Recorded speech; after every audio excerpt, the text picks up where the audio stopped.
Le docteur Corran et une scientifique font une étude. Ils examinent les bébés de mères qui, durant leur travail, ont été exposés aux produits chimiques. Alors vous avez découvert que chez certains bébés, leur vue est déjà affectée. Qu'est-ce que cela veut dire? Évidemment, la vision est une des fonctions du cerveau humain. C'est par le cordon ombilical que ces produits chimiques pénètrent dans le cerveau du bébé et endommagent ses fonctions pendant son développement. Si bien que dès sa naissance, l'enfant a déjà des problèmes. Au moins, la maman de Jenna a été avertie. Les manufacturiers ont l'obligation d'informer leurs employés sur la toxicité des produits au travail.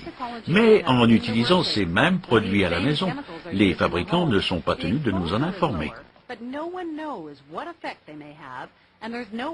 Le docteur Corran n'est pas le seul spécialiste qui s'inquiète des effets nocifs des produits chimiques sur la santé de nos enfants. Les maladies respiratoires sont la principale cause d'hospitalisation chez les enfants. Au cours des 20 dernières années, l'asthme infantile a augmenté de 400%.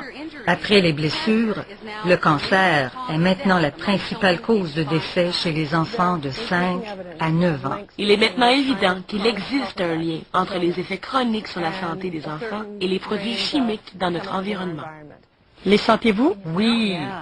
Nous avons rencontré une chimiste, Virginia Salares, experte en qualité de l'air intérieur, et nous lui avons demandé ce que contiennent certains de ces produits vendus aux jeunes familles. En voici un des produits que nous avons vérifiés, Lysol antibactérien. On peut lire ici 79% d'éthanol. Mais pas n'importe lequel, de l'éthanol dénaturé. Elle nous a préparé un document nous informant des risques que représentent certains produits chimiques en milieu de travail. Sauf que rien de tel n'est disponible sur les effets de ces produits quand on les utilise à la maison. Voici ce que le docteur Salares a découvert au sujet de l'éthanol dénaturé. Si ce produit est inhalé, il peut causer l'irritation des yeux et des muqueuses, ou s'il est ingéré, une dépression du système nerveux. Alors, est-ce que nous savons maintenant tout ce que contient Lysol? Non. Non? Il y en a d'autres? Oui, nous dit Salares, il y a aussi du chlorure d'alkylbenzyldiméthyld'ammonium. C'est une classe de composantes agissant comme un désinfectant ou un biocide, Un pesticide. qui est nocif pour la peau. Il ne faut pas l'inhaler, l'avaler ni le toucher.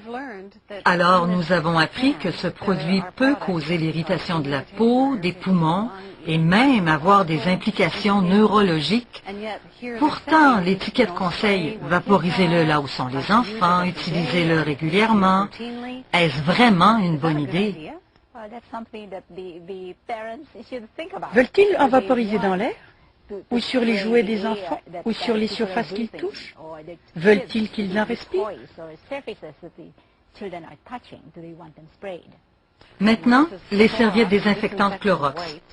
Le fabricant conseille d'essuyer toutes les surfaces de la maison, la cuisine, salle de bain et même le parc pour enfants. On y trouve deux produits, le chlorure de diméthylbenzyle-ammonium et le chlorure de diméthyléthylbenzyle-ammonium.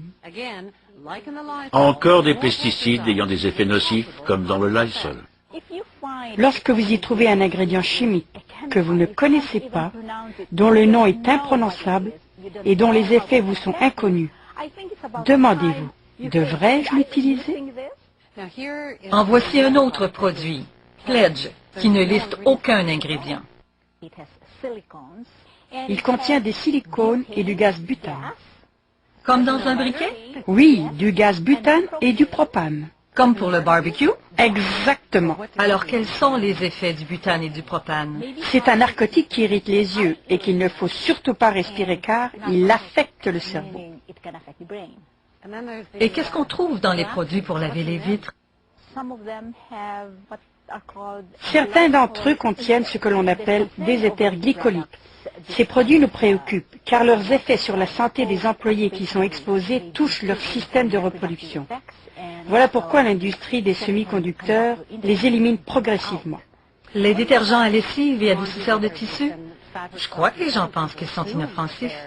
Est-ce qu'ils contiennent des ingrédients chimiques dont on devrait se préoccuper?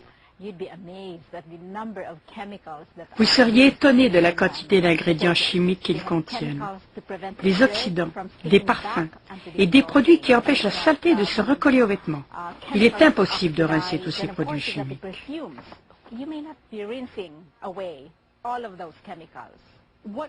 À quel niveau d'exposition cela devient-il dangereux? On l'ignore. Qu'à un certain niveau, ça peut être C'est vrai. nuisible. Dans le monde du travail, il existe un système d'étiquetage comprenant des symboles pour les risques sévères et chroniques, ainsi que des mises en garde censées vous avertir de ces risques. Cela vous signale la présence d'un cancérigène, d'un agent toxique pour la reproduction ou de tout autre danger d'intoxication chronique. Certains de ces ingrédients chimiques se retrouvent dans les produits de consommation courante, mais il n'y a pas de système d'étiquetage comme ça pour les produits ménagers. Tous les produits domestiques sont couverts par la loi sur les produits dangereux, vieille de presque 40 ans. Ils sont aussi régis par le règlement sur les produits chimiques et les contenants destinés aux consommateurs. L'étiquetage doit comporter les symboles concernant les risques tels que poison et inflammables. Il doit fournir les informations sur les premiers soins à donner pour chaque ingrédient. Mais il n'y a aucune information sur tous les autres ingrédients qui, à long terme, peuvent causer des effets négatifs sur la santé, ni aucun avertissement sur le fait qu'ils peuvent causer des problèmes respiratoires. Les gens prennent pour acquis que ces produits ont été vérifiés, qu'ils sont sans danger, puisqu'on les retrouve sur les tablettes. Mais ne comptez pas là-dessus, pas avec la réglementation actuelle. Les gens arrivent à cette conclusion parce qu'ils croient que les agences gouvernementales s'en occupent. Eh bien, ils ne devraient pas le croire, particulièrement en ce qui concerne la loi sur les produits dangereux. C'est un règlement qui a désespérément besoin d'une mise à jour. Ils ne réagissent que lorsque les problèmes sont identifiés et que les gens tombent malades? lorsqu'ils tombent malades ou qu'ils meurent. On parle d'un règlement, comme pour les pyjamas d'enfants qui ont pris feu, du plomb dans la peinture des couchettes, ou des cordes enroulées autour de leur cou. Ces lois ont été mises en place seulement après que des accidents sérieux et même mortels ont eu lieu.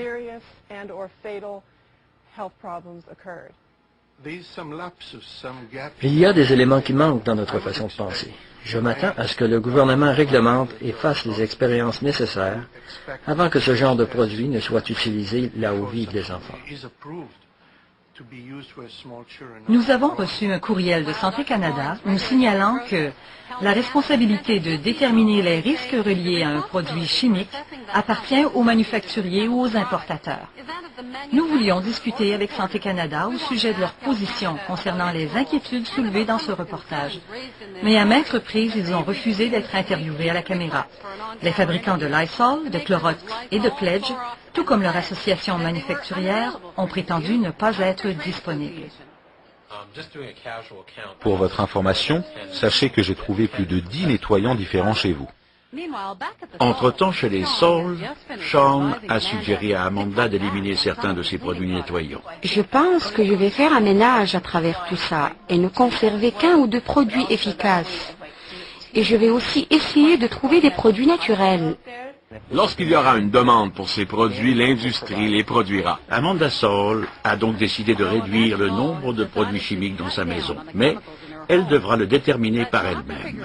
Pour le moment, ni le gouvernement, ni les manufacturiers sont tenus de l'aider.